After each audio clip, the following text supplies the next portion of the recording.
New tonight, an Iowa teen has pleaded guilty to voluntary manslaughter in the death of an employee at a residential youth home in Johnston. But the family of that woman says the charge should have been higher for the 16-year-old.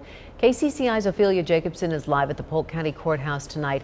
Ophelia, he pled to a reduced charge.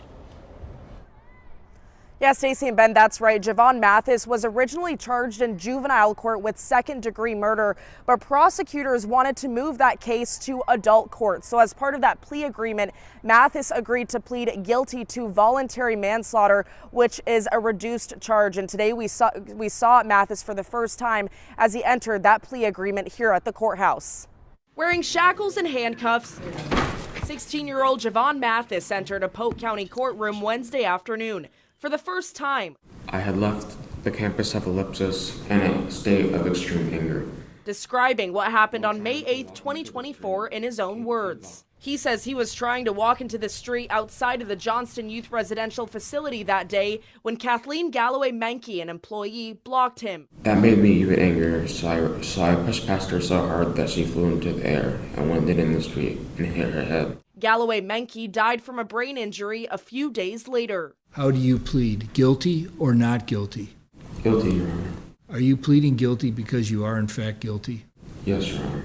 It just feels like it's minimizing her death in a way. Yes. Going down a charge. Galloway Menke's two daughters say they were happy Mathis pleaded guilty, but they wish he was being charged for second-degree murder. I was also willing to go to trial for the second degree, but that's okay. Mathis, who was 15 at the time, also pleaded guilty to 3 aggravated misdemeanors and 4 serious misdemeanors for assaults on police officers who responded to the incident. He faces up to 20 years in prison. We do feel empathy for him. It's hard knowing that he gets to live on and she doesn't. A power struggle in our head sometimes. Did that happen in the heat of passion? Yes. Did you have any time to think about it? No. The sisters say they hope they can get to a place of forgiveness one day. They also want Mathis to grow from this. And it is possible for you to move past it and to eventually, learn from it and become a better person. And this eventually won't define you. And Mathis will be sentenced as a youthful offender, which means he won't be formally sentenced until he turns 18.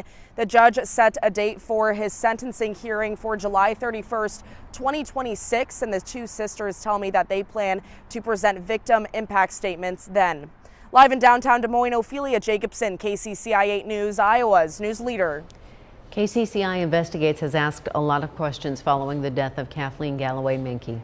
Data from Johnston Police shows that during a 3-year span, the department received almost 1,000 calls for service to that facility. 676 calls were to address runaways. OSHA fined Ellipsis more than $37,000 in the investigation. Ellipsis says it has made safety improvements since the incident. The organization says it does not have plans to lock the building from the inside, but has built an 8-foot-tall iron fence around the property. There will be a celebration of life for Kathleen Galloway Menke. It is Saturday at the Isaac Walton League in Des Moines. The service starts at noon.